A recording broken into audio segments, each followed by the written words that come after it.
Bror Fredrik coming at you with another video. Tonight's video is going to be a follow-up to my previous video on money management for slot machines, and this one is going to be how to select a great slot machine. So I want you to stay tuned for this. We're going to cruise up and down the strip a little bit. At the end of this video, we're going to do the 9%er word of the day. What that is 9% of all the viewers statistically through YouTube's own stats stick around to the end of the video. And let me know that you have stuck around to the end of the video, and drop that word in the comments that I'll put at the end. That helps me out, helps my channel out, and helps you guys out, because I got a bunch of 9% promotions coming up, and you'll see that at the end of the video. I'm also going to put a card right up here for the money management video, because without money management, picking the right machine is kind of pointless. So let's get into it. I got to preface a few things by saying this. There is no such thing. It's a pretty sight, isn't it? They're just starting to, it's a little lighter than it actually appears in the video, but they're just starting to light up the strip. So I think this is going to be an interesting visual drive, and I hope everyone, if you need to, grab a pen, grab a piece of paper, same with the money management video, and take some notes, because they're going to help you long term. So again, like I said, I'm going to do some prefacing. Oh, someone's having a bad day over here. Let's see what's going on. A bunch of cops, a bunch of firefighters, and whatever. So we are on Flamingo in the strip, hanging a right going south, passing, obviously. Oh, they're going too. Bellagio fountains. So the prefaces are this. There is no such thing as a winning slot machine. So let's just get that out of the way. Slot machines are not designed to give you money. Slot machines, by definition, are supposed to trade entertainment for your money. So they're designed basically to take your money. That's why in the money management video, I said stop loss, stop loss, stop loss. Quit while you're ahead, quit while you're ahead, quit while you're ahead. Why do I keep saying that? Because if you're ahead on a machine, or not haven't lost that much, you are actually beating the odds. So if you put in 100, you're up 150, you're up 200, you're up $1, you have beaten the odds. That's why it's important. Wow, the Aria and the Cosmo looking good. That's why it's important to cash out while you're ahead, because at that point, at that very moment, you've beaten the odds. Okay, so we'll get that out of the way. We got out of the way the fact that machines are not here to give you money. There is no such thing as a winning machine. What there are, however, is such thing as a high percentage machine. High percentage machines have a higher payback than normal. They're strategically placed throughout the casinos for one specific purpose. One, they have to give you back some of your money, but two, they're an attractant. So they inspire other people who are playing to play. So they're strategically placed based on that. As I said in the previous video, the gaming, the casinos, as well as the game manufacturers, IGT, Aristocrat, the rest of them, they actually hire psychologists in the development of their machines. That way even the music, everything about the machine is designed to draw you in, and thus draw out the money from your wallet. And the same thing applies to placement on a casino floor.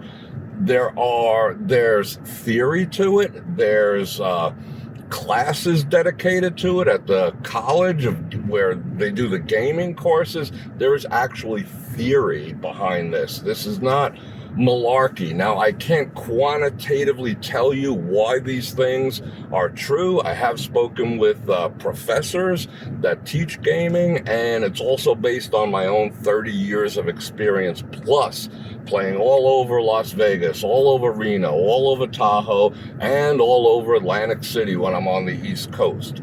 So what we want to do is look for high percentage machines, and that will give us the best odds of possibly winning or maximizing our gaming experience. And that's what you really have to think about. When you come to Vegas, it's not like, oh, I'm going to hit on that Buffalo machine, and I'm going to pay for my whole trip. No, you want to maximize your gaming experience. If you do happen to hit, that's great. That's a plus. But you want to maximize your gaming experience, and that's what we're talking about. So to start, it would be easier to tell you where not to play. That's where we're going to start. So here we go. Which machines not to play. These machines are generally set at a lower payback. I think the state allows 86%, and there's been some machines, especially video poker machines, 9-6 jacks or better machines, can pay up to 99%, but they're going the way of the dodo bird and the buffet in town. So there's fewer and fewer of those. Mostly now is arcade style games. So you can have a machine that's identical to the machine next to it being at 86%, and you could have one next to the very next machine at 95%. Now, these are the machines that you do not want to play, and I call it the captive audience principle. Whenever there's a captive audience, those machines tend to pay less. Now, I cannot quantify that. I cannot point you to chapter and verse, but I just know this. I've talked to enough people that have experience, and if you take the time, think about it, it will make sense to you. What machines not to play? Let's start with bar top machines. You do not want to play bar top machines. If you're killing time, you want to have a little fun. I'm not telling you what to do. These are just recommendations. Your mileage may vary. And again, if you have a gaming problem, I'm going to pop up a number right now for a hotline where you can get some help right after you shut this video off. But this is for entertainment. So bar top machines tend to be lower paying. Captive audience principle. You're sitting at the bar.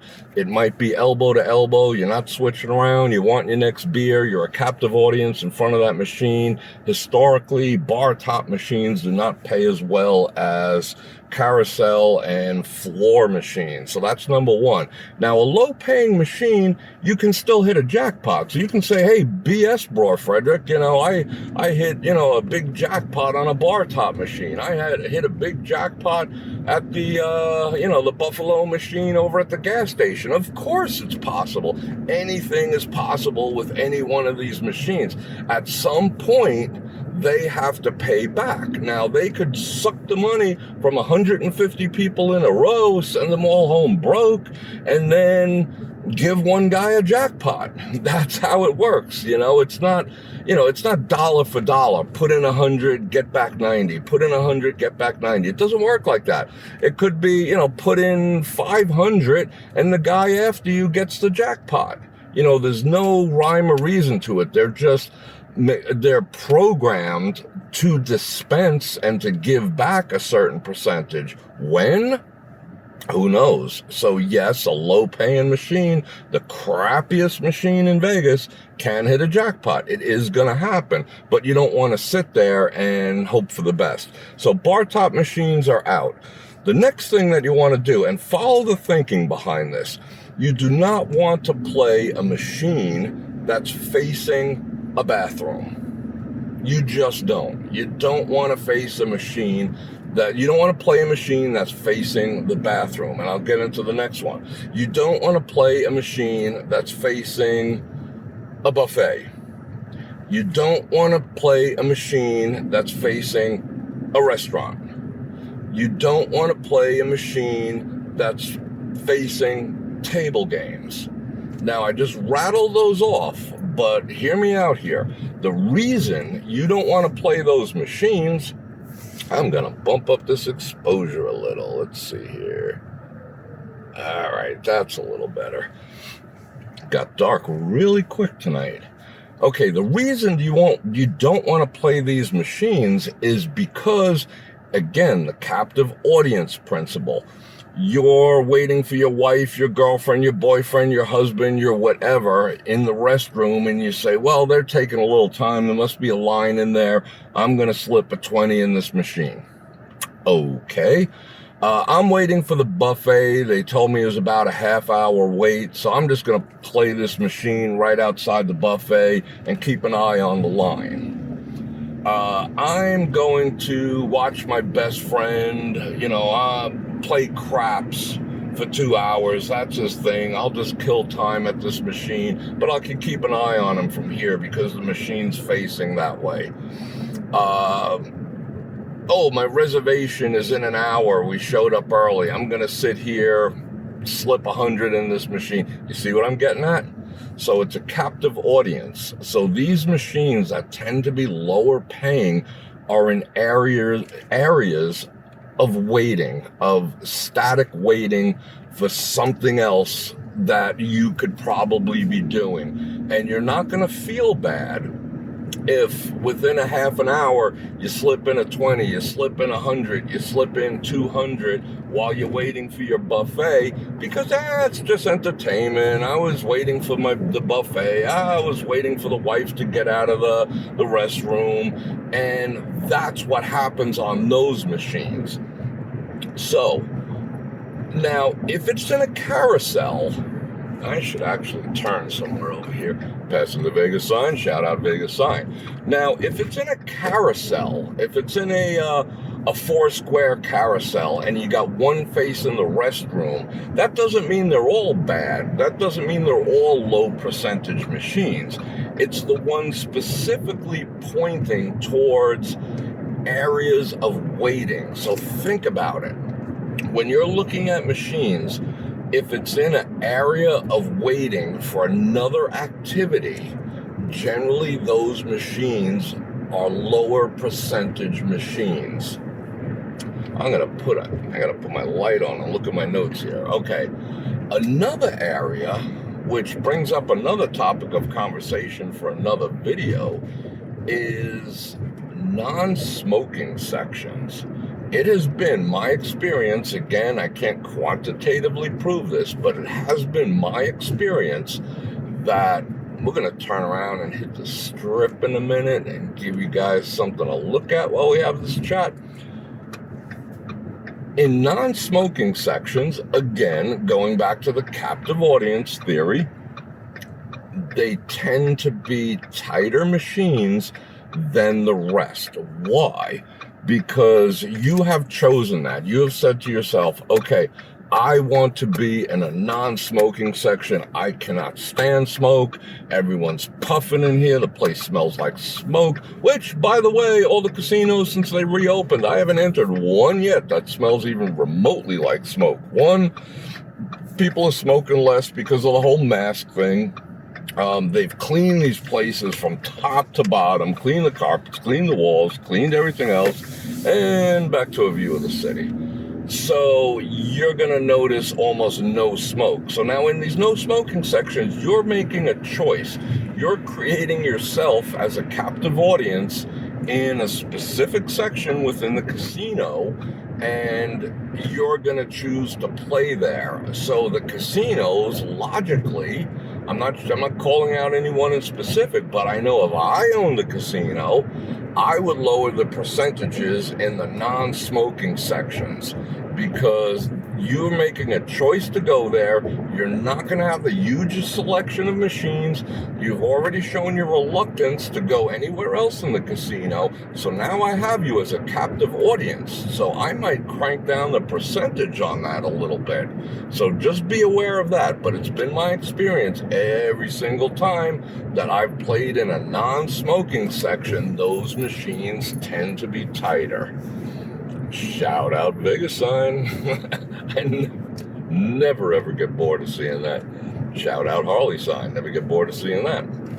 So we got all those things out of the way. Those are the areas that you do not want to select a machine in. And the captive audience theory or principle that I have in my mind also applies to local casinos versus strip casinos.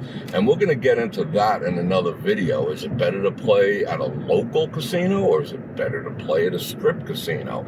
We're going to find out in another video. So back to the matter at hand. Okay, now Las Vegas is set, I think it's at 85 or 86% is the tightest they could wrap up a machine. And on average, statistically, let me see if I can pull it up on my other phone. Yes, I carry around 2 phones. Don't know a lot of people who do that, but one for business, one for pleasure. Let me get back over here, and I'm going to read you some statistics. Okay, things that you need to know. Hope I'm not getting a reflection off here with the inside light. Let me pop that off. Okay, penny machines. Denomination matters. Penny machines are the lowest payout, lowest return machines. The higher the denomination you go, the higher the payback. If you're playing a $5 machine, it's going to pay at a higher percentage than a penny machine. It just is what it is. The only exception to that rule, and this can be proven statistically, you can go right to the Nevada Gaming Commission and find this out. The slot machine that pays the least outside of penny machines, once you get into real denominations, for some reason, and I know this for a fact too, because every time I've ever sat in front of a quarter machine, they suck like vacuum cleaners. Why? I don't know. Maybe it's because it appeals to the most people. People like, oh, I don't want to play $1. Oh, well, I can do better than nickels and dimes. I'll play a quarter machine.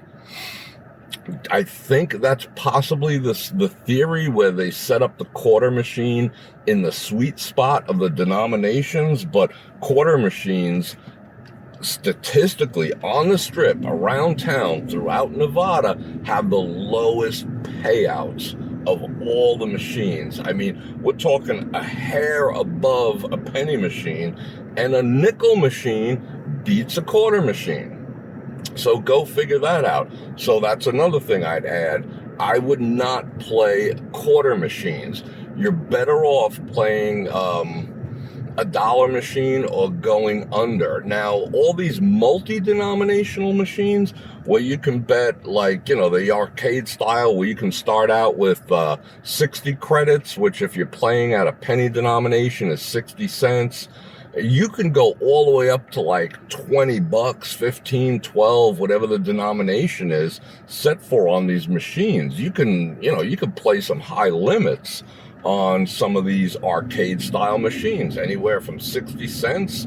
I've seen them go up to $75. Now, those machines on average historically have about a 93.5% payout. Not bad machines to play. And how they step the percentages, I'm not sure, but go check out that money management video, and I have a strategy to deal with the multi-bet machines where you can go from 60, 120, 240, 360. So the other thing is that we'll talk about before we get into picking the actual machine is progressive machines. Progressive machines, on average, in the interim play, all the line payouts and all the rest of that are going to be at a lower percentage because a portion of each bet is going towards the large progressive jackpot. So they pay fewer line hits. The line hits in most cases tend to be smaller because it's saving a portion of each dollar or each penny or each whatever denomination that goes through the machine is being assessed towards the progressive, whether it's $1,000 progressive, whether it's megabucks. So to sit in front of megabucks and expect line hits and all day long and that type of stuff to keep you afloat, it's generally not going to happen. So I tend to avoid progressive machines. The arcade styles have various progressives too. You could play one version of the machine and it's non-progressive, and the one next to it can be a progressive with a little bit of a twist. Maybe instead of a 60-cent denomination minimum, it's a 75-cent minimum denomination, but the payouts are exactly the same. So in order to play this progressive machine, you're giving it an additional 15 credits, 15 cents, or 15 whatevers. They could be 15 quarters. And that is going towards all the progressive payouts. So be aware of that too. So let's get into how to finally pick a high percentage machine. So here we go. The first thing you want to do is don't run willy-nilly to your favorite machine, whether it's James Bond, whether it's Ellen DeGeneres, or whether it's one of my favorites, the Buffalo. Don't just walk up to that machine and go, okay, it's not by a bathroom, I'm going to play it. That's no. You don't want to get into that theory. Yeah, you want to sit your ass down, you want to get your drink, you want to slip that money in. Bror Fredrik said, don't play it on the bar top. Bror Fredrik said, don't play it near the buffet. Bror Fredrik said, okay, yes, I did say. Now, here's the thing you want to do. You want to slow down. You want to get the groove of the casino going on here. So, I'm not saying don't pick out your favorite machine, but you have your favorite machine, right? I'm going to use again the Buffalo example. So, there's a Buffalo machine. Should I play this Buffalo machine or not? It fits the other criteria. It's not facing a bathroom. It's not facing a table game. It's not facing a restaurant. It's not facing the buffet. So, kind of looking good. We got that going for it so far. So here's what you do. And I'm going to whisper because this is kind of a secret. All right, you ready? You step back from the machine a good 50 to 100 feet. As far back as you can without tripping over something or somebody, depending on the size of the casino. And you look at that machine. You back yourself off and you look at that machine that you're considering playing that meets the other criteria of bad placement. Now, you walk around in sort of a semicircle, like 180 degrees, and you look at that machine. If you can see it from various locations, generally long alleyways, high traffic alleys, sometimes the carpet. Look at the carpet. The patterns on the carpet will sometimes lead down these alleyways. And visually, you have to inspect. So you make a little crescent around the machine that met all the other criteria. Can you see it from other areas? Can you just see it from one spot? Did you have to trip over 5 different things and a garbage can and everything else to find that machine? Might not be the best machine, but the more visibility this machine has, so you do your little walk around and you say, well, I can see this machine clearly from over here. I can see this machine clearly from over here too. And from over here. And from over here. And from over here. Like all roads leading to Rome. That's what you want to look for. When all roads leading to Rome, the slot machine you want to pay are a go, that is generally a high percentage machine. And here's why. They position the high percentage machines in locations where they have high visibility from the other carousels, from the other banks, from the high traffic areas. Because when that one is a ringing and a dinging and giving bonuses and doing the coin shower, if it's an arcade style machine, that attracts attention. that attracts, that triggers the need, the desire, the anticipation of other players to play as well, even if they're not at that specific game. Because if they position the high percentage machines in the most high visibility areas in the casino, it gives off the illusion that the casino is paying, that everyone's making. Oh, wow, what the heck is this traffic all about? Let me jet out of here and we'll continue this conversation. Okay, so that gives off the illusion that the casino's loose, that the casino's playing. Damn, these machines are good. So if they have 500 machines and they strategically place 10% of them in these high visibility, all roads lead to Rome type situations, it gives the entire casino an air of winning. That's what they do. So these might be the sacrificial machines. Now, granted, they're still making money. They're still holding, 4%, 5%, or 6%, but they're giving the illusion that everyone's making money, that everyone should be playing, that this place is great, how exciting. You'll hear that machine, and sometimes they're even set louder than the other ones, but they're in high visibility areas. So as you're scoping it out, here's the thing, you're scoping out. You're scoping. That's what you're doing. You're looking for these machines that meet all the other criteria we're talking about. And you find the one in the high traffic area that you want to play, that has the most visibility from the most locations. It might be on the exact other side of the one in the bathroom. There's nothing wrong with that machine. It's just the one facing the bathroom is going to suck your money like a vacuum cleaner.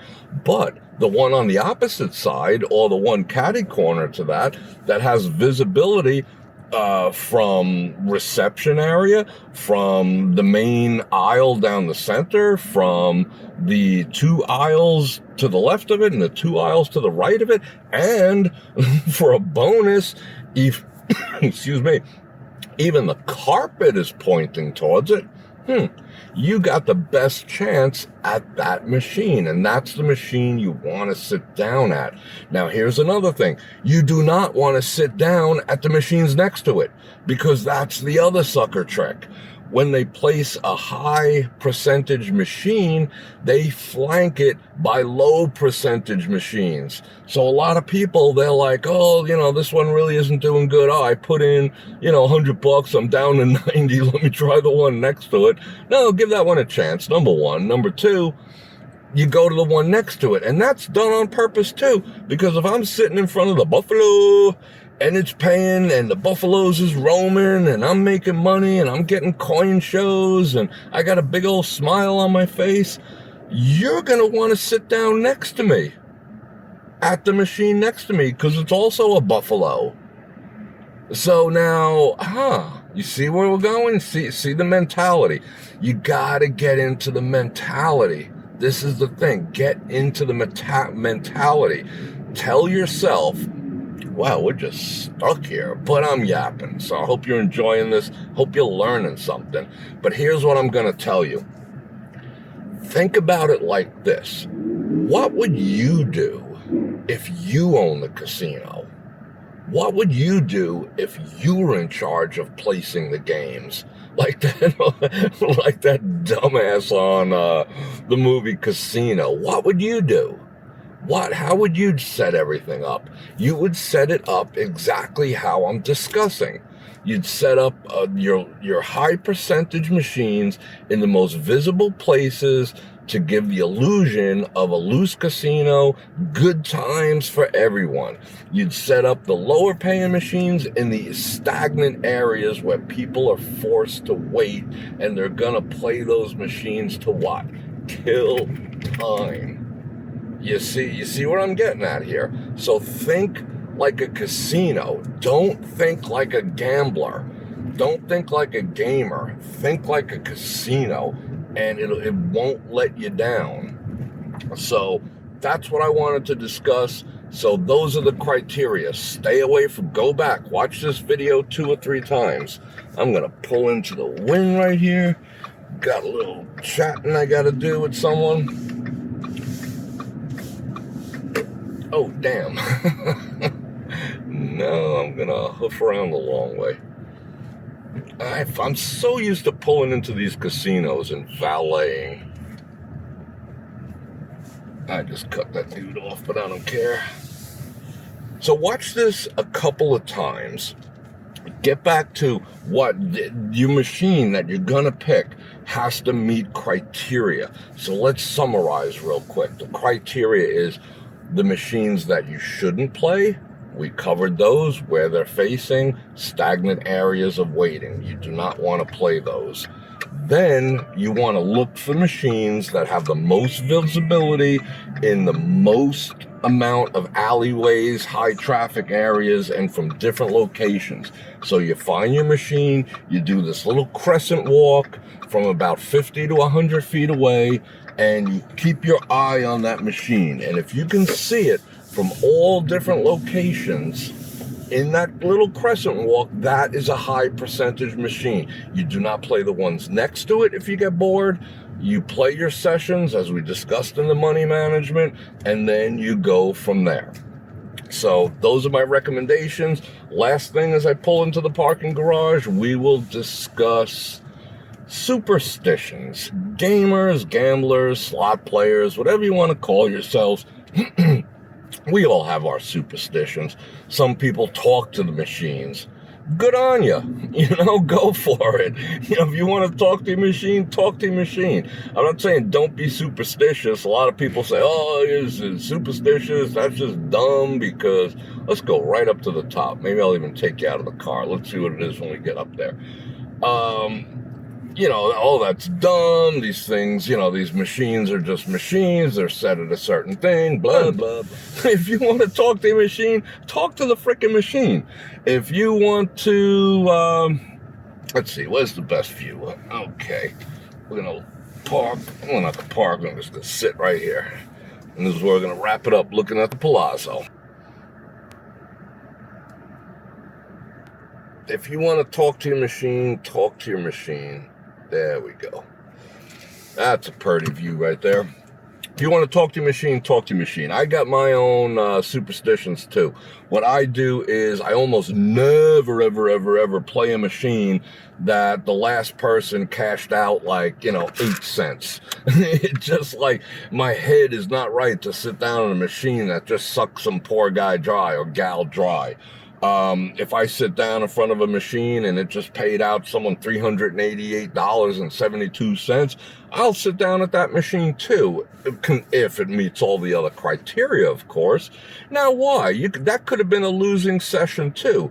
That $388 and change could have been a losing session. That guy could have put in 1,000. The guy who cashed out 14 cents could have put in a $5 bill. You just don't know. But I'd rather, in my mind, sit down at a quote-unquote machine that just paid. So we all have our superstitions. I used to hang once in a while with Louis Anderson. Remember him? That dude was the most OCD slot player ever. He lined his cigarettes up a certain way, his coffee a certain way. If somebody came near the machine and touched something, even a porter, a slot attendant, whatever, this guy would freak the F out. That's how people can get too. I'm not saying go that far, but have fun. There's nothing wrong with a couple of superstitions here and there. I mean, I put my coffee on one side. I put my camera, my cell phone on the other side. It's my cockpit. If I'm going to sit down for a session, I want to get comfortable. It is my cockpit. I'm there to do some business and to have some fun. So I hope you learned something by all this. Right now, I'm going to put up the 9% phrase of the day right here. This was kind of a long video. We went about a half an hour, and we went about a half an hour on the money management. I'll also be doing the one about strip slot machines versus local slot machines. If there's anything I missed If there's anything that you think I could cover more in detail for you, drop a comment below and I'll be more than happy to do it. This was sort of an overview, how I select a machine, how I decide, and how people who play a lot tend to decide. And if you don't, give it a try. Let me know how you make out. And I want to thank everyone for joining. If you have suggestions for any other videos besides gaming videos, also drop those in the comments too.